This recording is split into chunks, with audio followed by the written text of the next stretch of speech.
Kala kami meninggalkan tanah air pada tanggal 1 April yang lalu, kami menyerahkan keselamatan negara, tanah air, dan bangsa ini kepada seluruh rakyat Indonesia.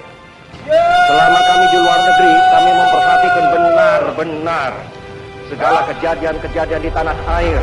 Komandan Upacara Ibda Dwi Andika Lubis SH NRP 86110562. Tempat dan tanggal lahir Madang Arah 17 November 1986. Pendidikan Sekolah Inspektur Polisi Angkatan 52 tahun 2023. Resimen Rahesa Aditya Diandra.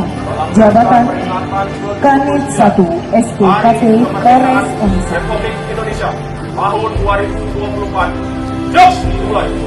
Lanjutkan.